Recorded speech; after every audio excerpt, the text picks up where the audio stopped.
concluded. Sir.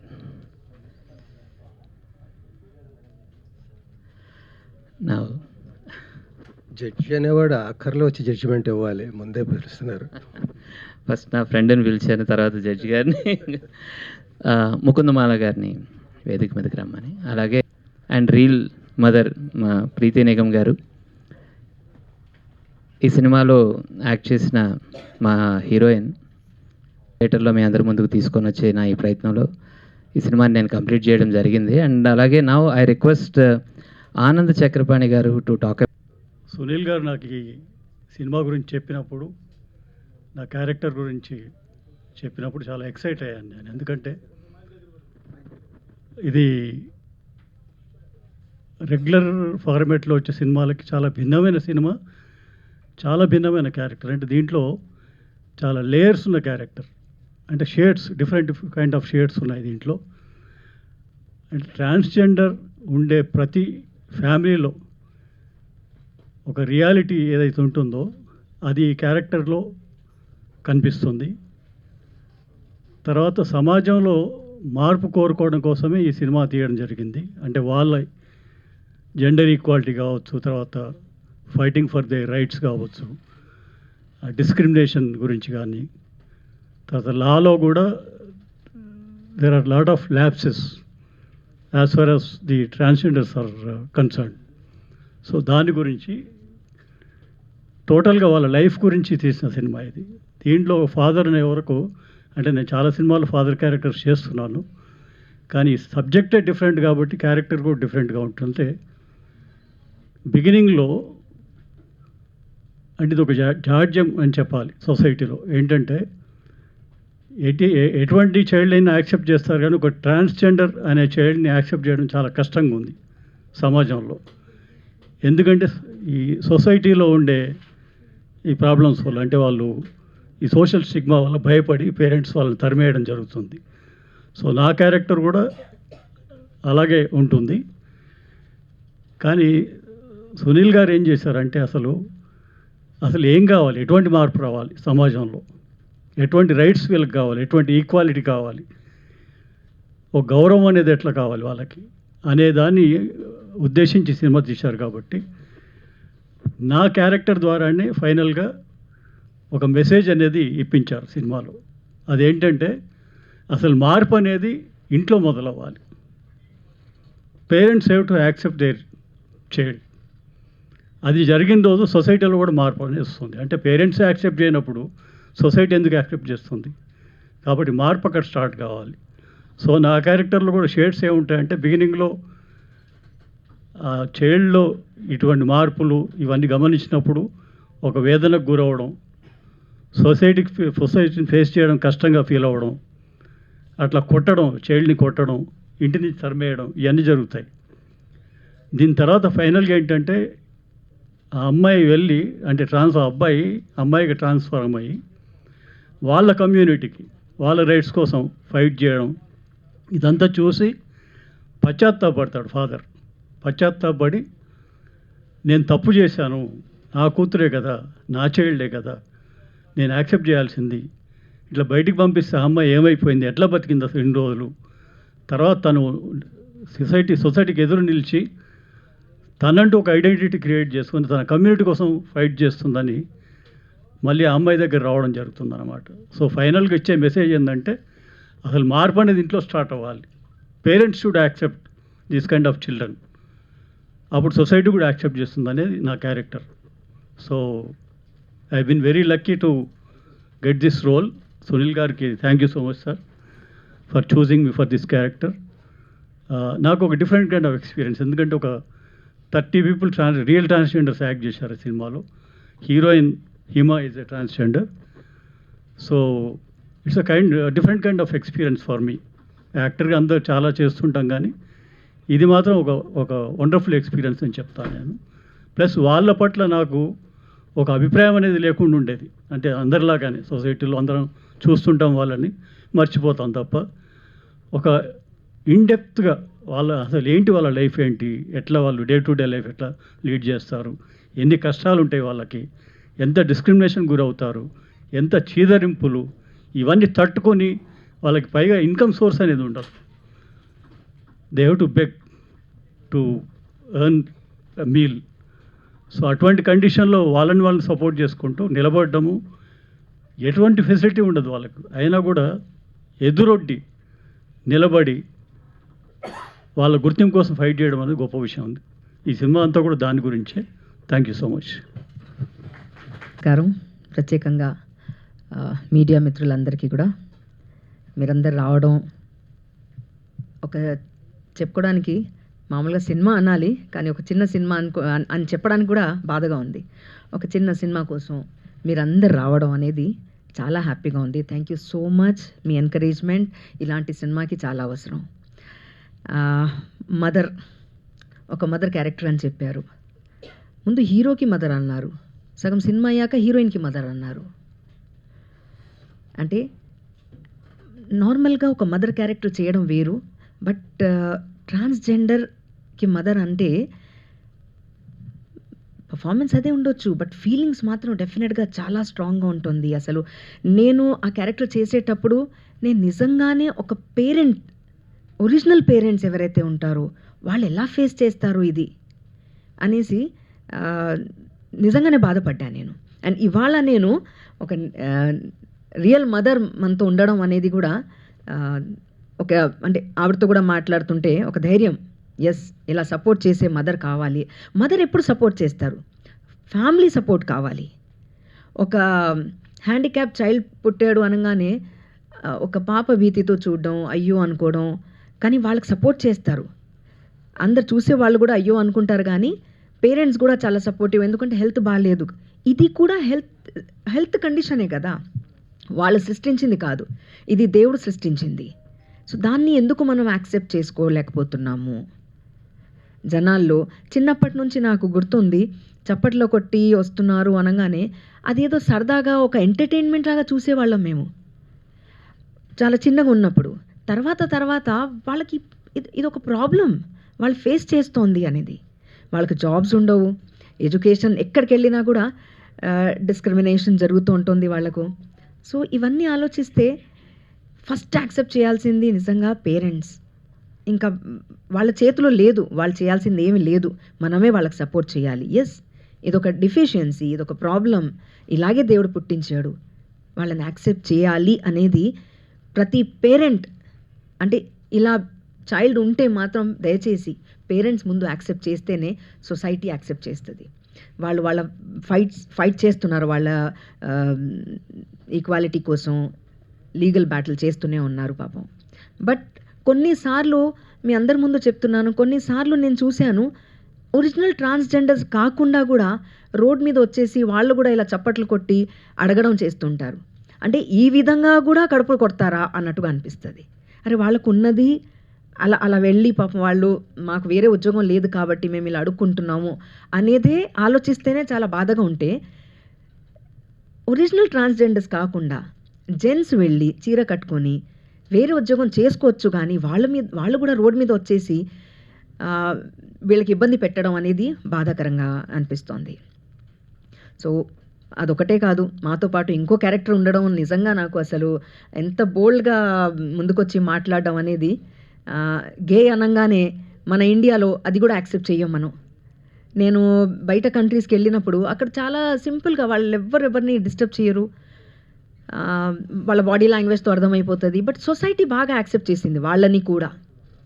ఇటు transgender అయినా గే అయినా కూడా వాళ్ళని సొసైటీ యాక్సెప్ట్ చేశారు. మన ఇండియాలోనే ఇది జరుగుతోంది.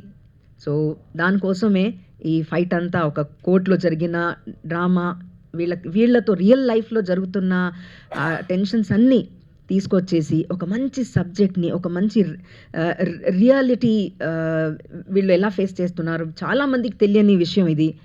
సో ఇంత బ్యూటిఫుల్ సబ్జెక్ట్ని, అంటే ఎప్పుడు ఒక డిఫరెంట్ సబ్జెక్ట్ తీసుకొస్తారు సునీల్ గారు.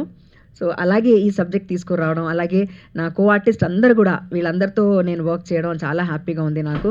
నా కొడుకు కూడా వచ్చాడు ఇవాళ, నా కూతురు కూడా వచ్చింది ఇవాళ. సో ఇద్దరు ఉన్నారు. నేను చాలా I really feel blessed to be a part of this movie. నిజంగా చాలా హ్యాపీగా అనిపిస్తుంది, గర్వంగా అనిపిస్తుంది. చేసేటప్పుడు కూడా చాలా కంఫర్టబుల్గా వర్క్ చేసేటప్పుడు కూడా సునీల్ గారు చాలా క్లియర్గా ఎక్స్ప్లెయిన్ చేసి ఇలా కాదు, ఇలా ఉండాలి, ఇలా ఉండాలి అనేసి సీన్స్ కూడా ఆర్టిస్ట్ని చాలా కంఫర్టబుల్ ఫీల్ అయ్యేటట్టు చాలా స్మూత్గా మేము షూటింగ్ చేయగలిగాము. And I'm really blessed. ఇవాళ సార్ మీతో పాటు నేను స్టేజ్ షేర్ చేసుకోవడం అనేది నా అదృష్టంగా భావిస్తున్నాను. Thank you so much. And Chakrapani garu నిజంగా ఒక మంచి కో ఆర్టిస్ట్ నాకు. Wonderful team. And I request each and every one, audience మీ ద్వారానే ఆడియన్స్ చూస్తారు, మీ కెమెరాస్ ద్వారానే వాళ్ళకి తెలుస్తుంది. కాబట్టి డెఫినెట్గా ఎల్జీబీటీ అనేది ఒక మంచి మూవీ, ఒక మంచి సబ్జెక్ట్, ఒక రియాలిటీని తీసుకొస్తున్న సబ్జెక్ట్. కాబట్టి ఆడియన్స్ అందరినీ నేను నిజంగా మనస్ఫూర్తిగా కోరుకుంటున్నాను, రిక్వెస్ట్ చేస్తున్నాను, దయచేసి థియేటర్స్కి వెళ్ళి చూడండి. నిజంగా అంటే కంపేర్ చేయకండి. ఒక సినిమా, ఒక పెద్ద సినిమా, ఈ సినిమా ఇందులో సూపర్ స్టార్ లేరు, ఇందులో ఒక పెద్ద హీరోయిన్ లేదు కాదు. Subject it self is a hero, subject it self is a heroine. ఆ సబ్జెక్ట్ కోసం మీరు వెళ్ళాలి. అసలు యాక్టింగ్ అనేది జీవితంలో చేస్తాను అని అనుకొని తను యాక్టింగ్ చేసింది. సో ఇవన్నీ మీరందరూ ఎంకరేజ్ చేయాలి అండ్ థియేటర్కి వెళ్ళి చూడాలి అని మనస్ఫూర్తిగా కోరుకుంటున్నాను. Thank you so much for this opportunity. Vasanth Vikas. నేను ఇందులో మోహిని చైల్డ్హుడ్ రోల్ ప్లే చేశాను. ఈ రోల్ చేస్తూ ఉంటే వాళ్ళు చిన్నప్పటి నుంచి ఎంత స్ట్రగుల్ అయ్యారు అండ్ వాళ్ళ ప్రాబ్లమ్స్ ఏంటివి అని చేస్తూ ఉంటే నాకు చాలా అర్థమైంది. అండ్ రియల్గానే ఇలాంటి మూవీని అందరూ ఎంకరేజ్ చేయాల్సింది. ఎప్పుడైనా ఇలాంటి సినిమా చూసి వాళ్ళని అర్థం చేసుకోవాల్సింది అంత ఆడియన్స్ పైన డిపెండ్ అయి ఉంటుంది. అండ్ రీసెంట్గా ఈ మధ్య సొసైటీలో కూడా చాలా చూస్తున్నాం, వాళ్ళ పైన బ్యాడ్ ఒపీనియన్ క్రియేట్ అవుతుంది. అండ్ ఈ సినిమా చూశాక తప్పకుండా మీ అందరి ఒపీనియన్ చేంజ్ అవుతుంది అనేసి నేనైతే అనుకోవడం కాదు, పక్కా చేంజ్ అవుతుంది. అండ్ నేను అందరూ చాలా బాగా యాక్ట్ చేశారు. చాలా సంతోషంగా అనిపించింది నేను అందరితో స్క్రీన్ షేర్ చేసుకుంటుంటే. Thank you very much. అందరూ చూడాలి. ఈ సినిమా June 19th రిలీజ్ అవుతుంది. అందరూ థియేటర్కి వెళ్ళి చూడాల్సిందిగా కోరుకుంటున్నాను. Thank you very much. Thank you Sunil sir. ఇలాంటి సబ్జెక్ట్ని ఎంకరేజ్ చేయాలంటే చాలా కష్టం, బట్ మీరు దాన్ని చాలా బాగా డైరెక్ట్ చేశారు. Thank you very much for opportunity sir. యాక్టర్గా ఫస్ట్ మూవీ సునీల్ సార్ పరిచయం చేయటం నన్ను చాలా సంతోషంగా ఉంది. నాకు సునీల్ సార్ని ఇంట్రడ్యూస్ చేసిన FM బాబాయ్ గారికి నేను చాలా కృతజ్ఞత చెప్పుకుంటున్నానండి. ఎందుకంటే ఇలాంటి గొప్ప సినిమాలో నన్ను ఒక మంచి పాత్రని ఇవ్వటం అనేది నాకు చాలా సంతోషంగా ఉంది. అండ్ ఇక్కడ ఇంతమంది పెద్దలతో యాక్ట్ చేయడం అనేది నాకు అసలు నేను నమ్మలేకపోతున్నాను. ఇంకొక విషయం ఏంటంటే అండి, నేను చాలా గొప్పగా చెప్పుకోవాల్సింది, నేను ఇప్పటి వరకు 3 ట్రాన్స్జెండర్స్తో 3 సినిమాల్లో యాక్ట్ చేశాను. ఫస్ట్ సినిమా హిమా గారు అయితే, రెండో సినిమా కూడా నా రెండో సినిమా హర్షిని మేకల అని చెప్పి తను కూడా ఒక ట్రాన్స్ ఉమెన్. అండ్ రీసెంట్గా శ్రీహరి గారు వాళ్ళ అబ్బాయిది మూవీలో కూడా ప్రియాంక సింగ్ గారితో 3వ కాంబినేషన్ అనమాట. ఇట్లా 3 ట్రాన్స్జెండర్స్తో నాకు అంటే ఈ అనుబంధం ఏంటో నాకు తెలీదు. షడంగి లాగా 3 సినిమాల్లో కూడా 3 ట్రాన్స్జెండర్స్తో ఇట్లా వర్క్ చేయడం. అండ్ అందరూ అంటుంటారు చాలామంది, ఒక నెగిటివ్ ఒపీనియన్ ఉంది కొంతమంది వల్ల, ట్రాన్స్ ఉమెన్ వల్ల. అది ఆ నెగిటివిటీ ఫీలింగ్ వల్ల, కొంతమంది వల్ల అందరూ ట్రాన్స్జెండర్స్ని తప్పటం అనేది కూడా నాకు తెలిసి కరెక్ట్ కాదంటాను. ఎందుకంటే అబ్బాయిల్లోనూ అమ్మాయిల్లోనూ కూడా చాలామంది తప్పులు చేసేవాళ్ళు ఉన్నారు. అలాగని చెప్పి ఇక అబ్బాయిలు అందరూ చెడ్డవాళ్ళే, అమ్మాయిలు కొంతమంది తప్పులు చేస్తున్నారని అమ్మాయిలు అందరూ చెడ్డవాళ్ళే అని చెప్పి వాళ్ళని నెగిటివ్గా మనం చూడట్లేదు కదా. అలాగే ఒక చిన్న లోపంతో వాళ్ళు అబ్బాయిల నుంచి అమ్మాయిలుగా మారేవాళ్ళు ఉన్నారు, అమ్మాయిల నుంచి అబ్బాయిలుగా మారేవాళ్ళు ఉన్నారు. వాళ్ళని మనం ఎందుకు యాక్సెప్ట్ చేయలేకపోతున్నామో నాకు తెలియదు. నాకు బీటెక్లో కూడా ఒక చిన్న ఇన్సిడెంట్ జరిగిందండి. ఇట్లాగే బెగ్గింగ్ చేసుకోవడానికి కొంతమంది ట్రాన్స్జెండర్స్ ఉమెన్ వచ్చేవాళ్ళు అనమాట. నాకు చాలా నెగిటివ్ ఫీలింగ్ ఉండేది, ఎందుకంటే పదే శుక్రవారం రెగ్యులర్గా కనిపించేవాళ్ళు అనమాట. వాళ్ళు ఎప్పుడు బెగ్గింగ్ చేస్తున్నారు, కొంచెం ఇబ్బంది పెడుతున్నారు అనే నెగిటివ్ థాట్ నాకు చాలా బాగుండేది అనమాట. కానీ వన్ డే అలాగే నేను బైక్ మీద వెళ్తా ఉన్నాను, నేను నా ఫ్రెండ్తో. సడన్గా ఒక్కసారిగా స్కిడ్ అయ్యి కింద పడేసరికి అప్పుడే కాళ్ళకి నా మోకాలు 2 కొట్టిపోయాయి అనమాట. సో అదే టైంలో అదే ట్రాన్స్జెండర్ వచ్చి నన్ను ఫస్ట్ ఎయిడ్ చేసి పక్కనున్న ఒక చిన్న క్లినిక్ తీసుకెళ్ళి అక్కడ ఫస్ట్ ఎయిడ్ చేయించి మళ్ళీ తను అక్కడి నుంచి అంటే నాకు అక్కడి నుంచి చాలా ఒపీనియన్స్ మారాయండి వాళ్ళ మీద. కానీ ఏంటో నాకు తెలీదు, ఈ జర్నీలో నేను ఒక 3 ట్రాన్స్జెండర్స్తో 3 మూవీస్లో యాక్ట్ చేయడం అనేది నాకు చాలా సంతోషంగా ఉంది. అండ్ నాకు తెలిసి చాలా బ్లెస్సింగ్ అనమాట నాకు అది. అండ్ ఇక్కడ ఆపర్చునిటీ ఇచ్చిన సునీల్ సార్కి థ్యాంక్ యూ సో మచ్ అండి. ఈరోజు ఇక్కడ ఉండడానికి కారణం మా గురువు గారు ఎల్బి శ్రీరామ్ గారు. ఆయనకి ఎప్పుడూ నేను రుణపడి ఉంటాను. థ్యాంక్ యూ సార్, నాకు ఈ అవకాశాన్ని ఇప్పించినందుకు thank you very much. And this movie transgender protection act 2019 section 18 గురించి స్పెసిఫిక్గా మెన్షన్ చేసి ఈ మూవీలో మేము ఎక్స్ప్లెయిన్ చేసాం. నాల్సా జడ్జ్మెంట్ 2014 జడ్జ్మెంట్ని కూడా కోట్ చేసాం. అండ్ లీగల్ ఆస్పెక్ట్స్ ఏ ఒక్కటి కూడా మిస్ అవ్వకుండా ప్రతి లీగల్ ఆస్పెక్ట్ని చాలా జాగ్రత్తగా దగ్గర నుంచి అబ్జర్వ్ చేసి చాలా క్లియర్ కట్గా ఈ మూవీలో ఎక్స్ప్లెయిన్ చేశారు సునీల్ సార్. ఇలాంటి మంచి మూవీలో నేను పార్ట్ అవడం నిజంగా చాలా సంతోషం. అండ్ నాకు చాలా సపోర్ట్ కూడా చేశారు Sunil sir. At the same time ఇది లీగల్ కోర్ట్ రూమ్ డ్రామాని ట్రాన్స్జెండర్స్, లెస్బియన్, గే, ఎల్జీబీటీక్యూ కమ్యూనిటీని ముడివేస్తూ ఇలాంటి ఒక సోషల్ రెస్పాన్సిబిలిటీ మూవీని తీయడంతో వైజాగ్లో కూడా నేను వైజాగ్లో ప్రమోషన్స్ చేసినప్పుడు కూడా గవర్నమెంట్ ఎన్జిఓస్ కానీ, వైజాగ్ డిస్ట్రిక్ట్ కలెక్టర్ గారు కానీ, వైజాగ్ పోలీస్ కమిషనర్ గారు కానీ ఈ మూవీకి చాలా సపోర్ట్ చేశారు. Because this is the social awareness movie. The main concept of this movie is eradicate the discrimination against the certain community in this society. So ఈ మూవీని ప్రతి ఒక్కళ్ళు చూడడం కాకుండా జనరల్గా రీసెంట్లీ గాజువాకలో మాన్సా డిఫెన్స్ అకాడమీ అనే ఒక డిఫెన్స్ అకాడమీ వాళ్ళ స్టూడెంట్స్కి ఈ మూవీ చూపించాలని ముందుకు వచ్చింది. సో యాక్చువల్లీ మొక్కై వంగంది మౌనై వంగున అంటారు. ప్రతి ఒక్క స్కూల్లో, కాలేజ్లో ఈ మూవీ ఆ స్కూల్ కాలేజ్ కార్పొరేషన్ వాళ్ళు ముందుకు వచ్చి వాళ్ళ స్టూడెంట్స్కి ఈ మూవీ ఒక లెసన్లా చూపిస్తే స్టూడెంట్ దశ నుంచి పిల్లల్లో ఒక అవగాహన వస్తుంది సొసైటీ మీద. ఏ మనుషుల్ని డిస్క్రిమినేట్ చేయకూడదు, వాళ్ళు కూడా మనలో ఒక ఇందాక మనం ట్రైలర్లో చూస్తే స్కూల్లో వాళ్ళు కామెంట్ చేస్తారు. సో ఆ ఏజ్ నుంచి ఈ సినిమాని ఆ ఏజ్ వాళ్ళకి చూపించాలి, ఆ కార్పొరేషన్ సంస్థలు ముందుకు రావాలి, ఒక లెసన్లా వాళ్ళు దీన్ని తీసుకోవాలని మనస్ఫూర్తిగా కోరుకుంటున్నాను. సంబంధించిన వ్యక్తులు కూడా మాట్లాడారు. నేను కూర్చున్నప్పుడు ఆలోచిస్తున్న ఒక విషయం, ఇక్కడ వేదిక మీద ఉన్న వాళ్ళు ఎంత మనస్ఫూర్తిగా, వేదిక మీద ఉన్న వాళ్ళందరూ ఎంత మనస్ఫూర్తిగా అంటే మేము ఈ షూటింగ్ చేసేటప్పుడు చాలా తక్కువ పరిచయం అనమాట. ఎందుకంటే షూటింగ్ చేసే డేట్స్లో మేమున్న రోజు మేడం అలాగే సార్ కూడా లేరు. సో ఎల్బి గారు ఉన్నారు. సో కొన్ని సీన్స్లోనే మేము కనెక్ట్ అయ్యాం, కొన్ని సీన్స్లో కనెక్ట్ అవ్వలేదు. ఎప్పుడైతే ఈ సినిమా రిలీజ్ అనుకున్నప్పుడు మేమందరం ఒక చోటకి కలిసినప్పుడల్లా మా ఇంటరాక్షన్ దొరికినప్పుడు వారు మమ్మల్ని ఎంత మనస్ఫూర్తిగా రిసీవ్ చేసుకున్నారో మేము కూడా అంతే మనస్ఫూర్తిగా రిసీవ్ చేసుకున్నాం. ఎందుకు ఇది డిఫరెన్సియేషన్ చెప్పాలి అని అంటే, ఏదైతే మనకు ప్రీతి గారు చెప్పారో సొసైటీలో చాలా వరకు కూడా ట్రాన్స్జెండర్స్ వ్యక్తుల మీద నెగిటివిటీ ఎంతైతే ఉందో, మాలాంటి గే మెన్ వ్యక్తికి కూడా ఫిలిం ఇండస్ట్రీ మీద అంతకు మించి నెగిటివిటీ ఒపీనియన్ ఉంది. ఎందుకు అనంటే ఎప్పుడో మన మడ వెంకటేశ్వర దగ్గర నుంచి చూడు పిన్నమ్మ, పాడుబుల్లోడు అలాంటి సినిమాస్ దగ్గర నుంచి ఇప్పుడు వస్తున్న పెద్ద పెద్ద స్టార్ హీరోస్ వరకు కూడా గే క్యారెక్టర్ అంటేనే ఒక అసహ్యమైన ప్రవర్తన, ఒక లిప్స్టిక్ వేసుకోనో, ఒక పర్వర్షన్ బిహేవియర్ తోటో మీద పడిపోయి ఎక్కడెక్కడ ముట్టేసుకుంటూ తాకేసుకుంటూ ఒక వ్యక్తిని ఇబ్బందికర సిచ్యువేషన్ని క్రియేట్ చేసినటువంటి వ్యక్తి ఒక గే అన్న ఒక స్టాంపు గుద్ది ఇండస్ట్రీలో ఎంత ప్రజల్లోకి నెగిటివ్గా తీసుకెళ్ళాలి ఆడియన్స్లో కంటే అంతవరకు తీసుకెళ్లారు. సో ఆటోమేటిక్గా ఇండస్ట్రీ మీద, ఫిలిం ఇండస్ట్రీ మీద, అందులో దీని మీద పనిచేసిన వాళ్ళందరి మీద మాకు కూడా అంతే నెగిటివ్ ఒపీనియన్ ఉంది.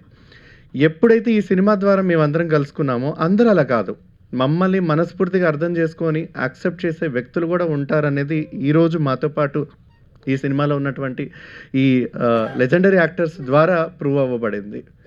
రెండో విషయానికి వస్తే ఎందుకు ఈ సినిమా చూడాలి అని అంటే, 2014 నాల్సా జడ్జ్మెంట్ ఏదైతే ట్రాన్స్జెండర్ వ్యక్తుల్ని థర్డ్ జెండర్స్గా గుర్తించిందో, ఆ తర్వాత 2019 ట్రాన్స్జెండర్స్ వ్యక్తులకి ఏదైతే హక్కులు చట్టం రాజ్యాంగబద్ధంగా చేసిందో, 2018లో సుప్రీంకోర్టు ధర్మాసనం హోమోసెక్షువాలిటీని డీక్రిమినలైజ్ చేస్తూ ఈ దేశంలో బ్రిటిష్ వారు తీసుకొచ్చినటువంటి ఐపీసీ 377 దాదాపు 130 సంవత్సరాలుగా మన ఇండియాలో కూడా కొనసాగింది బ్రిటిష్ పరిపాలనతో పాటు.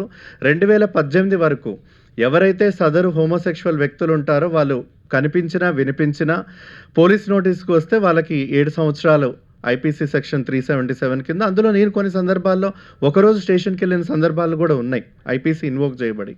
సో ఇంత భయానకం, అంటే ఒక సిటిజన్ని అందులో తన మనసుకు నచ్చినట్టుగా ఉండడానికి ఈ దేశం క్రిమినలైజ్ చేస్తుందన్న కాలం నుంచి ఇవాళ మీ ముందు నుంచొని యాజ్ ఎ యాక్టర్స్గా కానీ ఈ సినిమాని చూడాలి అని అంటే మేము ఒక క్రిమినల్స్ని కాదు, మేము సమాజంలో అనైతిక వ్యక్తులం కాదు, సమాజంలో మీకు ఎంత హక్కు హోదా ఉందో మాకు అదే హక్కు హోదా మాకు ఉంది అనేది నిరూపించుకోవడానికి కాదు, తెలియజేయడానికి. ఎందుకనంటే చాలా వరకు మనం అందరం కలిసి బ్రతుకుతూ ఉంటాం ఈ సమాజంలో, కానీ ఒకరి పట్ల ఒకరికి అవగాహన ఉండదు, ఒకరి పట్ల ఒకరికి సమానత్వము, ఒకరి పట్ల ఒకరికి ఒక అభిమానం అభిప్రాయం అనేది ఏవి కూడా ఇప్పటివరకు ఉండదు. ఎంతో కాలక్రమేణా ఒకరి పట్ల ఒక నెగిటివిటీ దృక్పథంతో మనం అందరం పెరుగుతూ ఉంటాం, అదే మన తరాలకు కూడా అందిస్తూ ఉంటాం. సో ఈ ఎల్జీబీటీ మూవీలో ఉన్నటువంటి ట్రాన్స్జెండర్స్ వ్యక్తులైనా గే వ్యక్తులైనా మేమైనా మా నిజ జీవితంలో ఉన్నటువంటి జరిగే నిత్య పోరాటం ట్రైలర్లో చూపించినట్టుగా చిన్న పిల్లలు క్లాస్ దగ్గర నుంచి 0.5 చెక్క మీరందరూ వినే పెరిగి ఉండుంటారు, సమాజంలో మాతో పాటు ఇవన్నీ చాలా వరకు చూసే పెరిగి ఉంటారు. మీ స్నేహితులే మీరు కూడా నిర్మోహమాటంగా నిరభ్యంతరకరంగా ఇటువంటి కామెంట్లు కూడా చేసిన వ్యక్తుల్లో మీరు ఉండి ఉంటారు. అది నేను చాలా ఓపెన్గా నేను చెప్పగలుగుతాను. కానీ ఇప్పుడు మనం ఏం మార్పు తీసుకొని రావాలి సమాజంలో, మనలో మనం ఏం మార్పు ముందుకు తీసుకురావాలనే ఒక పరిణామం, ఒక సందర్భం ఏర్పడింది ఈ సినిమా ద్వారా. చూడండి అనేది చెప్పగలుగుతాం, కానీ సమాజంలో మార్పు రావాలి అని అంటే ఖచ్చితంగా ఇన్ని దశాబ్దాల పాటు ఒక సినిమా ట్రాన్స్జెండర్స్ క్యారెక్టర్స్ కానీ గే క్యారెక్టర్స్ కానీ ఎంత నెగిటివ్గా పోర్ట్రేట్ చేశారో దాన్ని ఒక సినిమాతో కడిగేయాలంటే కాదు. ఇది మొదటి ప్రయాణం, ఇది ఒక మొదటి ఆరంభం అనేది మేము పూర్తిగా మనస్ఫూర్తిగా నమ్ముతున్నాం. వివక్షత రహితంగా, ఎటువంటి వివక్షత లేకుండా సెట్లో ఉన్నటువంటి ప్రతి టీం, ప్రతి వ్యక్తులు, ఎందుకనంటే డైరెక్టర్ గారిని గారు అనేది మాకు తగ్గకుండా ఇక్కడున్నటువంటి ఎల్బీ గారు, ప్రీతి గారు, ఆనంద్ చక్రపాణి గారు సీనియర్ మోస్ట్ యాక్టర్స్ దగ్గరికి ఇచ్చినటువంటి గౌరవం, మర్యాదలు, క్యారవాన్ ఫెసిలిటీ, ఫుడ్ ఏవైతే ఉన్నాయో మాకు అవే ఉన్నాయి. మేము మొదటిసారి వచ్చాం. ఇందాక మేడం చెప్పినట్టుగా హిమ యాక్ట్రెస్ అవ్వాలనో నేను యాక్టర్ అవ్వాలనో రాలేదు. నిజ జీవితంలో మా పోరాటాలతో ఉంటే ఆయన తీసుకొచ్చేది ఇందులో మీరే ఉంటే బాగుంటుంది, వేరే వాళ్ళని క్యారెక్టర్లుగా పెడితే ఎందుకు బాగుంటుంది అన్న ఒక ఉద్దేశంలో నిజమైన స్టోరీ, నిజమైన వ్యక్తులు దీంట్లో ఉండడం అనేది ఒక గర్వించదగ్గ విషయం, ఒక గొప్ప విషయం. ఆ ప్రయత్నం ఆయన చేసినందుకు మేమందరం కూడా జీవితాంతం దానికి రుణపడి ఉంటాం. ఇది సినిమా చరిత్రలోనే ఒక హిస్టారిక్ మూమెంట్. ఎందుకు చెప్తున్నానంటే భారతదేశం సుప్రీంకోర్టు తరఫున ఎన్నో జడ్జ్మెంట్స్ వచ్చాయి, కానీ ట్రాన్స్జెండర్స్ వ్యక్తులు వచ్చిన జడ్జ్మెంటు, హోమోసెక్షువల్ వ్యక్తుల మీద వచ్చినటువంటి జడ్జిమెంటు చారిత్రాత్మకమని జడ్జిమెంట్ ఇచ్చిన తర్వాత జడ్జిలందరూ కూడా క్షమాపణ కోరి మరి మిమ్మల్ని ఇన్ని సంవత్సరాలు బాధ పెట్టాం, వివక్షత గురి చేశాం, అందులో మేము ఉన్నామని క్షమాపణ చెప్తూ ఇచ్చినటువంటి తీర్పు. కాబట్టి సో ఇందులో నటించే వ్యక్తుల్ని కాకుండా జీవించే వ్యక్తుల్ని ఇందులో భాగస్వామ్యం చేయడం అనేది కూడా మరో చరిత్ర. సో ఈ చరిత్రకి మీరందరూ మీ కెమెరాల ద్వారా ప్రజలందరికీ తీసుకెళ్ళాలి అనేది మేము మనస్ఫూర్తిగా కోరుతూ భావిస్తూ ధన్యవాదాలు. Thank you. అటిల్ అనే మూవీలో నాకు ఛాన్స్ ఇచ్చిన సునీల్ కుమార్ రెడ్డి సార్కి నేను చాలా రుణపడి ఉంటాను. ఎందుకంటే మా ట్రాన్స్జెండర్ కమ్యూనిటీ మొత్తాన్ని నా ద్వారా ఈ మూవీలో రీప్రజెంట్ చేయడం నేను చాలా ప్రౌడ్గా ఫీల్ అవుతున్నాను. అలాగే ఈ మూవీలో చాలా సీనియర్ యాక్టర్స్తో నేను స్క్రీన్ షేర్ చేసుకోవడం జరిగింది. ఎల్బి శ్రీరామ్ గారు, ఆనంద్ చక్రపాణి గారు, ప్రీతి నిగమ్ గారు, రాజు కేర్ గారు, ఎస్తర్ గారు, ఇలా ఇంకా చాలామంది ఉన్నారు. వాళ్ళతో స్క్రీన్ షేర్ చేసుకోవడము, అలాగే మా ట్రాన్స్జెండర్ కమ్యూనిటీ నుండి మా పెద్దవారు లైలమ్మ గారు కానివ్వండి, చంద్రముఖి గారు కానివ్వండి, సోనా రాథోడ్ గారు, వాళ్ళతో కూడా ఈ మూవీలో కలిసి యాక్ట్ చేయడం చాలా హ్యాపీగా ఫీల్ అవుతున్నాను. ఈ మూవీ June 19th థియేటర్స్లో రిలీజ్ అవుతుంది. అందరూ ఈ మూవీ చూసి ఆదరిస్తారని, మమ్మల్ని చూసే చూపులు, మా మీద ఉన్న వేరే అపోహలు కానీ అన్నీ వెళ్తాయని, ఈ మూవీ చూసిన తర్వాత మాకు చిన్న సపోర్ట్ కానీ ఏదన్నా వస్తుందని ఒక చిన్న హోప్తో ఇది మా ఫస్ట్ స్టెప్ లాగా అనుకొని ఈ మూవీ అందరు చూసి ఆదరిస్తారని, చిన్నపిల్లల నుండి పెద్దవాళ్ళ వరకు అందరూ ఈ మూవీ చూడాలని మనస్ఫూర్తిగా కోరుకుంటున్నాను. ఇప్పుడు ఇక్కడికి వచ్చిన మీడియా వాళ్ళందరికీ చాలా థ్యాంక్స్ అండి, మీ విలువైన టైంని మాకు ఇచ్చినందుకు. అందరికీ థ్యాంక్ యూ సో మచ్. వాదోపవాదాలు పరిశీలించిన మీదట నేను ఇవ్వబోయే తీర్పు ఏంటంటే, డెఫినెట్గా మీరు ఈ సమాజానికి కానీ ఈ చిత్రసీమకు కానీ ఈ హ్యుమానిటీకి కానీ మీరు ఇచ్చే గొప్ప ట్రిబ్యూట్ ఏంటంటే థియేటర్లో వెళ్ళి చూడండి ఈ సినిమా. ఇది జడ్జిమెంట్ అయిపోయిన తర్వాత నేనేం మాట్లాడగలను ప్రయత్నిస్తాను. జడ్జి అంటే వినాలి, చూడడం కాదు, మాట్లాడడం కాదు. చిన్న చిన్నగా తీర్పులు ఇవ్వడాలు, అబ్జెక్ట్ చేయడాలు అలాంటివి తప్ప ఎక్కువ వినాలి, అర్థం చేసుకోవాలి, ఆచరణలో పెట్టాలి, ఆలోచించాలి. ఇవన్నీ జడ్జి యొక్క బాధ్యతలు. అలాంటి వేషం నిజంగా ఇది డైలాగ్ తక్కువ, అవుట్ స్టాండింగ్ పెర్ఫార్మెన్స్ అంటాం. త్రూ అవుట్ సినిమా ఉంటాం కానీ రొమ్ము విరుచుకొని చెప్పేసే డైలాగులు అలా ఉండవు. ఒక రకంగా ఇది అండర్ ప్లే ఈ క్యారెక్టర్. నేను అండర్ ప్లే క్యారెక్టర్స్ చాలా తక్కువ వేసాను, అన్ని లౌడర్గా ఉంటాయి నా క్యారెక్టర్స్. చాలా బాగుంది. కావిడ వేసుకొచ్చిన క్యారెక్టర్ కానీ, అమ్మ 1వ తారీఖు కోర్టు సీన్లు అవి కానీ, అదే కోర్టులో నేను ఇంత అండర్ ప్లే చేయడం నాకే ఆశ్చర్యంగా అనిపిస్తుంది. మరి సొంత ఊరు అనే ఒక గోచి పెట్టుకుని ఊరంతా కల తిరిగే, శ్మశానాల్లో తిరిగే ఒక క్యారెక్టర్ కానీ, ఇవన్నీ లౌడర్ క్యారెక్టర్స్. అలాంటి చోట నేను ఇంత సాఫ్ట్గా, ఎంత డిగ్నిఫైడ్గా, అంత పరిస్థితులను అర్థం చేసుకోవడానికి ప్రయత్నిస్తూ చేసే క్యారెక్టర్. ఆ రకంగా నాకు ఛాలెంజ్, నటుడిగా ఒక ఛాలెంజ్. ఇదేమో బెస్ట్ యాక్టర్ అవార్డు కొట్టే క్యారెక్టర్ కాదు, కానీ పెర్ఫామ్ చేయడం చాలా కష్టమైన క్యారెక్టర్. అటువంటిది నాకు ఇచ్చారు. నేను చిన్నప్పుడు మణిరత్నం గారి సినిమాలు చిన్నప్పటి నుంచి చూస్తూ నాకు అనిపించేది, ఏంటి నా తీసిన సబ్జెక్ట్ మళ్ళీ తీయడు, అన్నీ గొప్పగా ఉంటాయి, ప్రయోగాత్మకంగా ఉంటాయి, తీసుకున్న కథా వస్తువులు అన్నీ విపరీత ధోరణిలో ఉంటాయి. నేను చాలా ఆశ్చర్యపోయేవాడిని రైటర్గా ఉన్నప్పుడు. ఆ మణిరత్నం గారి దగ్గర నేను ఒక సినిమా కూడా చేయలేదు. No regrets. నాకు ఒక మణిరత్నం ఉన్నారు, సునీల్ కుమార్ రెడ్డి గారు. ఆయన తీసే సబ్జెక్ట్స్ అలా ఉంటాయి, ఆయన నాకు ఇచ్చే వేషాలు అలాగ ఉంటాయి. సబ్జెక్ట్స్ అలా ఉన్నప్పుడు ఆబ్వియస్గా నాకు వేషాలు కూడా బాగుంటాయి. ఈ సినిమా విషయానికి వస్తే, ఆయన చాలా గ్రేట్ పర్సన్, నాలెడ్జబుల్ పర్సన్, చాలా అవేర్నెస్తో ఉండే మనిషి సునీల్ కుమార్ రెడ్డి గారు. ఆయనదంతా ఒక జర్నీ సినిమా ఫీల్డ్లో ఎప్పటి నుంచో అబ్జర్వ్ చేస్తున్నాను నేను, యాక్టర్ అయినప్పటి నుంచి. తీస్తూ ఉంటారు, అలాగ సినిమాలు తీస్తూ ఉంటారు, డిఫరెంట్గా తీస్తూ ఉంటారు. ఆడతాయి, ఆడవు, అస్సలు ఎక్కడ నిరాశ నిస్పృహలకి తావే ఉండదు. చిన్న బడ్జెట్లతోటి అందులోనే పెద్దగా ఎంత చేయగలం, ఆ నమ్ముకున్న సబ్జెక్టు ప్రకారం టెక్కల రవీంద్రబాబు గారితో కలిసి ఆయన చేసిన ప్రయాణం చాలా పెద్దది, చిన్నది కాదు. అలాంటివి 2 సినిమాలు ఫ్లాప్ వస్తే మళ్ళీ ఇండస్ట్రీలో కనుమరుగైపోయే రోజుల్లో అప్పటి నుంచి ఇప్పటిదాకా ఉండి చివరికి ఆయన ఎలా స్థిరపడ్డారంటే, నేను నా సినిమాకి నేనే ప్రొడ్యూసర్ అనే స్థాయి నుంచి నాకు డబ్బింగ్ కూడా నేను ఇంకో చోటుకి వెళ్ళకూడదు, ఎడిటింగ్కి వెళ్ళకూడదు, అన్నీ నా థియేటర్లో జరగాలని ఒక చిన్న స్టూడియో కూడా ఏర్పాటు చేసుకుని, దానికి ఫీడింగ్ ఎలాగని ప్రాబ్లం లేదు. 365 రోజులు ఆయన సినిమా మనిషి. ఆఫీసులో కూర్చుంటే అదే సినిమా, ఏదో విభాగంలో ఆయన వర్క్ చేస్తూనే ఉంటాడు. అంటే సినిమా కంటే ముందు అలాంటి మనిషి గురించి మాట్లాడాలి. ఎంతమంది ఉన్నారు అలా చేసేవాళ్ళు? పెద్ద పెద్ద బడ్జెట్ సినిమాలు చేయొచ్చు, పెద్ద పెద్ద దర్శకులతో చేయొచ్చు. ఇలాంటి చిన్న సినిమాలు నాన్ స్టాప్గా జయాపజయాలతో సంబంధం లేకుండా ఇదే నా ఊపిరిని ప్రయాణం చేసేవాళ్ళు ఎంతమంది ఉన్నారు? వాళ్ళకి జయాపజయాలతో సంబంధం లేదు, చరిత్రలో మిగిలిపోయేది వీళ్ళే. డబ్బు సంపాదించవచ్చు, ఇంకోటి సంపాదించవచ్చు, కానీ చిరస్థాయిగా పేరు సంపాదించేది మాత్రం ఇలాంటి వాళ్ళే. ఆయన తీసిన ఈ సినిమా, ఇది నిజానికి నాకు నిజంగా నా క్యారెక్టర్ తగ్గట్టుగానే నేను కూడా సిగ్గుపడుతూ చెప్తున్నాను. నేను కూడా అలా వాళ్ళని చూసి కారులో వెళ్తుంటే తలుపులు వేసేసుకున్నవాడిని, అసహించుకున్నవాడిని. వాళ్ళు వస్తున్నారంటే భయపడిపోవడం, మొహం చాటేసుకోవడం. యాక్టర్ అయ్యాక మరీ భయపడేవాడిని, వీళ్ళు ఇంకో రూపాయి కోసం ఎక్కువ నన్ను ఇబ్బంది పెడతారన్నట్టుగా. అంటే ఎంత ఇచ్చినా ఏదో అట్లా చేస్తారన్న రాంగ్ నోషన్స్ తోటి ఇది చాలక నేను ఒక క్యారెక్టర్ కూడా చేశాను, అల్లరి రాముల్లో క్యారెక్టర్, ట్రాన్స్జెండర్ క్యారెక్టర్. అది ఏదో కొంచెం అది కూడా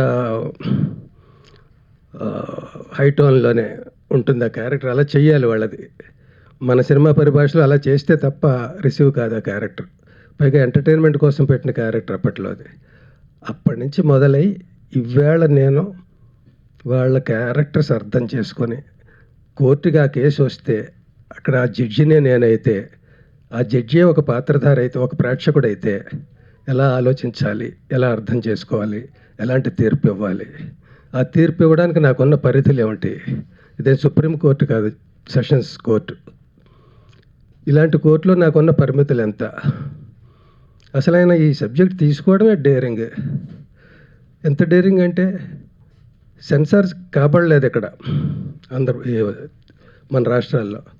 ఎందుకంటే మాకు తెలియట్లేదండి ఎలాగ సెన్సార్ చేయాలో దీనికి, ఏది అడల్ట్ కంటెంట్, ఏది యూ కంటెంటు, ఇది ఏం మేము చెప్పలేము, నిర్ణయాలు తీసుకోలేము. ఎందుకంటే ప్రతి సినిమాకి నిర్ణయం తీసుకోవడానికి మాకు కొన్ని రెఫరెన్స్లు ఉంటాయి. ఈ సినిమాకి రెఫరెన్స్ లేదు. వీళ్ళ సబ్జెక్ట్ని డీల్ చేసేటప్పుడు ఎంతవరకు అడ్వాంటేజ్ తీసుకోవచ్చు, ఎంతవరకు తీసుకోకూడదు, అవి నామ్స్ ఏం లేవు మాకు. మీదే ఫస్ట్ సినిమా, మీరు సెంట్రల్కి వెళ్ళండి అని అలా ఇక్కడ చెయ్యని సినిమా ఇది. ఎంత విచిత్రం. లా ఉన్నా ఇంకోటి ఉన్నా అన్నీ ఉన్నా కూడా సినిమా సెన్సార్ విషయంలో ఎలా జరుగుతుందంటే ఎన్ని వేల లక్షల సినిమాలు వస్తున్నాయి మనకి. ఇలాంటి అటెంప్ట్స్ ఎందుకు తక్కువ జరిగి మన వాళ్ళు మాట్లాడినట్టుగానే ఒక కామెడీ క్యారెక్టర్గానే ఎందుకు ట్రీట్ చేయబడింది ఈ క్యారెక్టర్. మరి ఇప్పుడు నలుగురికి తెలిసింది కాబట్టి వాళ్ళ హక్కులు ఏమిటి, వాళ్ళ హ్యుమానిటేరియన్ గ్రౌండ్స్ ఏంటి, ఇవన్నీ మనం అర్థం చేసుకుంటున్నాం. అప్పుడు ఎవరు అర్థం చేసుకున్నారు? ఇదిగో ఇవిడ ఒక తల్లి, ఆవిడ పెంచారు అట్లా బిడ్డని. ఎంత ఛాలెంజ్ వాళ్ళ రోజుల్లో. అప్పటి నుంచి మనం ఈనాటి దాకా వచ్చామంటే చాలా గొప్ప విషయం. ఇప్పుడు ఒక జడ్జిగా సినిమాలో పాత్రధారిగా ఎలా మాట్లాడాలన్నా నాకెందుకు కొంచెం ప్రివిలేజ్ ఉందంటే ఈ క్యారెక్టర్కి తగ్గట్టుగానే ఆ సినిమాలో నా బిహేవియర్ కూడా ఉంటుంది. మొట్టమొదట ఒక మామూలు ప్రేక్షకులలాగే నేను జడ్జి స్థానంలో ఉండి ఆలోచించినా కూడా వాళ్ళని రిజెక్ట్ చేసినా, అపోజ్ చేసినా, భయపడినా, చిరాకు పడినా అలా మొదలవుతుంది క్యారెక్టర్ జడ్జి స్థానంలో ఉండి. అలాంటి క్యారెక్టరు కోర్టుకి అలాంటి ఒక కేసు వచ్చిందని తెలిసినప్పుడు, ఆ జడ్జి అందులో ఇన్వాల్వ్ అయ్యి తీర్పు ఇవ్వాల్సి వచ్చినప్పుడు ఫస్ట్ అతను కూడా రిజెక్ట్ చేస్తాడు, ఈ కేసు తొందరగా ముగించేస్తే బాగుండు అన్నట్టుగా. అలాంటి మనిషి రాను అలా పరిస్థితులు కేసు నడుస్తుండగా తను కూడా స్లోగా ఇంజెక్ట్ చేయబడతాడు. దీనికి ప్యారలల్గా కొన్ని క్యారెక్టర్లు, ఈ క్యారెక్టర్లు రోడ్డు మీద నన్ను హింసిస్తూ ఉంటాయి. వాళ్ళని స్టార్టింగ్లో ఎలాగ నేను ట్రీట్ చేశాను, ఈ కేసు ఇలాంటిది వచ్చినప్పుడు ఎలా ట్రీట్ చేశాను, వాళ్ళ పరిస్థితులు వింటున్నప్పుడు బయట వాళ్ళని ఎలాగ ట్రీట్ చేశాను. ఇది నాకు కోర్టులో బిహేవ్ చేయడానికి నాకు బయట అట్మాస్ఫియర్ హెల్ప్ అయింది. బయట బిహేవ్ చేసేటప్పుడు కోర్టు అట్మాస్ఫియర్ ఇది నాకు హెల్ప్ అయింది. అలా చివరికి నేను వాళ్ళ ఇళ్ళకి వెళ్ళి, వాళ్ళ పర్సనల్ లైఫ్లోకి వెళ్ళి, వాళ్ళ ఫెస్టివల్స్ అవి నేను అందులో పార్టిసిపేట్ చేసి, నేను కూడా ఒక ప్రేక్షకుడిగా వాళ్ళ జీవితాల్లో రియల్ లైఫ్లో సినిమాటిక్గా కాదు అవి చూసి సినిమాల్లో కోసం వెళ్ళి పర్సనల్గా చూశాను. సినిమాల్లో సీన్లు ఉన్నాయి, అట్లా ఆ సీన్ల కోసం వెళ్ళి వాళ్ళతో గడిపాను నేను. అప్పుడు నేను ఎలా ఫీల్ అవుతాను. అలా మనం ఇప్పుడు ఈ సమస్య, ఇది సమాజ సమస్య ఇంత రహస్యంగా ఉంచబడుతుందంటే, వాళ్ళ బిహైండ్ ది కర్టెన్ స్టోరీ ఏంటో జనాలకు తెలియదంటే, మనం తెలుసుకుని తీరాలనుకుంటే మనం అన్ని విషయాల గురించి తెలుసుకుంటున్నాం. వేళ 2 ఏళ్ల పిల్ల దగ్గర నుంచి 80 ఏళ్ల వాడి దాకా అందరి దగ్గర సెల్స్ ఉంటున్నాయి, సెల్ ఫోన్స్. చూడొద్దన్న అందరూ చూసేస్తున్నారు. ఇంట్లోనే ఉండి ఈ సెల్ ఇలా ఉంటుంది, ఆ సెల్ అలా ఉంటుంది, ఇంకో సెల్ అలా ఉంటుంది, అక్కడే చూసేస్తున్నారు అందరూ, ఎవరికి కావాల్సింది వాళ్ళు. అలాంటిది ఈ సబ్జెక్ట్ ఎందుకు చూడరు? చూడొచ్చు, తప్పులేదు. చూస్తేనే ఎక్కువ అవేర్నెస్ ఉంటుంది. ఒక కష్టం నీళ్ళలో దూకినప్పుడే బయటికి ఎలా రావాలనేది మనకు తెలుస్తుంది. అలాగా ఏవేవో చూసే బదులు ఇలాంటి సబ్జెక్టులు చూస్తే అవేర్నెస్ పెరుగుతుంది. తర్వాత అలాగే సెల్ ఫోన్లో చూద్దామని కాకుండా థియేటర్కి రావాలి. నేను ఎందుకంటున్నానంటే ఈ థియేటర్ని అంటే మిగతా సబ్జెక్టులు వాళ్ళ ప్రాబ్లమ్స్ అందరూ మాట్లాడారు కాబట్టి నేను డిఫరెంట్గా ఏం మాట్లాడగలను బయలుదేరి వెళ్ళే వాళ్ళ కోసం తీస్తూ అలా అలా అలా అలా అలా దాన్ని పెంచాలనేది కాన్సెప్ట్. ఆ మొదటి రోజు సపోజ్ 125 సీట్లు ఉన్నాయనుకుందాం, అందులో 25 మంది వీళ్ళు ఉండొచ్చు ప్రతి చోట కూడా. ఇద్దరు మన ఇంటికి వస్తున్నారంటేనే మనం తలుపులేసేసుకునే రోజుల్లో వాళ్ళ మధ్య కూర్చుని సినిమా చూడడం ఒక హీరోయిజం. అది మన మగతనం అంటే. అంతే తప్ప వాళ్ళు అయిపోయాక చూద్దాం లేకపోతే ఇంట్లో చూద్దాం అంటే మనం మగాళ్ళమే కాదు, మనం అసలు సమస్యను ఫేస్ చేయలేం. అప్పుడు సిగ్గుపడాలి నిజంగా. ఇలాంటి సినిమా చూడకపోయినా పర్వాలేదు కానీ వాళ్ళ మధ్య చూడలేకపోతున్నాం అనేది ఉంటే అది ఇంక సిగ్గుపడాల్సిన విషయం. కాబట్టి ఓపెనింగ్స్ బాగుంటే ఈ 40 థియేటర్లలో 400 థియేటర్లు అవుతుంది ఈ సినిమా కూడా. దాన్ని చేయాల్సిన బాధ్యత మన అందరిది. థియేటర్స్ వాళ్ళ మధ్యలో కూర్చుందాం. నేను యాక్ట్ చేసిన వాళ్ళు వెళ్ళకెళ్ళాను. నేను మీకంటే పెద్ద తోపునే, పెద్ద ఆర్టిఫిషియల్గా జీవితాన్ని గడిపిన వాడినే. నేను వెళ్తా, మీరు కూడా రండి సరదాగా. అన్ని చోట్ల అందరూ కూడా అలాగ చూద్దాం. సో ఇంక మిగతా విషయాలన్నీ మాట్లాడినవే. అదృష్టం అవకాశం ఉంటే పెద్ద సక్సెస్ మీట్లో మళ్ళీ చాలా మాట్లాడాలి. ఈ సినిమా వరకు ఒక ఇద్దరికి ఎక్కువ నేను అభినందించాలి. కుడి భుజం ఎడం భుజంలో ఆయనకి వెన్నుదన్నుగా ఉన్న ప్రతాప్ కో డైరెక్టర్ మా రమణ. ఈ ప్రతాప్ అనుక్షణం ఆయన అంటిపెట్టుకుని ఉండి కాపు కాస్తే ఈ రమణ అనే అతను ఎంత వర్క్ చేశాడు. అతని లాయర్షిప్ కానీ, లాయర్గా అతని ప్రొఫెషన్ కానీ, అతని ఈ సినిమా మీద ఉన్న అతని ప్యాషన్ కానీ ఎక్కడో శ్రీకాకుళంలో ఉంటాడు, హైదరాబాద్ సెంటర్లో ఉంటాడు. ఇప్పటికీ అక్కడ ఉండి ఉద్యోగం చేసుకుంటూ సినిమా మీద అంత ప్యాషన్తో అతను ఎలా పరిచయం అయ్యాడో కానీ అతని పేరు రమణ. పూర్తి పేరు ఇప్పటికీ నాకు తెలియదు. మేమిద్దరూ ఏ సినిమాలోనూ పోనీ ఎల్బి అనే సినిమా ఏం రాలేదు ఇండస్ట్రీలో. సాక్షి రంగారావు అనిపించుకోవడానికి సాక్షి సినిమా రాలేదు, వచ్చింది. అలాంటిది రాలేదు ఇక్కడ. ఎల్బి అనే సినిమా రాకపోయినా అతని పేరు ఎల్బి రమణ అని పెట్టుకున్నాడు. ఏంటో మరి రాగానే గురువు అంటాడు. ఏమిచ్చానో గురువు తెలియదు నాకు. సో ఆ రకంగా అతన్ని అభినందిస్తున్న అతను ఈయన ఆర్డర్స్ ప్రకారం ఎంతమందిని కలిసి ఎన్ని మీటింగులు, ఎన్ని లీగల్గా కానీ ఇంకోటి కానీ మినిస్టర్ని, ఎమ్మెల్యేలని, సోషల్ వర్కర్స్ని, పెద్ద వాళ్ళందరినీ కలిసి అలా దూసుకెళ్ళిపోయాడు అంతే. ఈయన చెప్పడం ఆలస్యం అని చేసేయడం. చాలా కష్టపడ్డాడు. అందరి కష్టం ఫలించి ఇలాంటి సినిమాలు ఇవి హిట్ అయితే మా మణిరత్నం గారి దగ్గర మాకు మంచి మంచి వేషాలు ఇంకా వస్తాయి. అవన్నీ చేస్తాను. నేను నిజంగా మనస్ఫూర్తిగా ఉంటానండి. మనమే మణిరత్నం, కమల్ హాసన్. Thank you.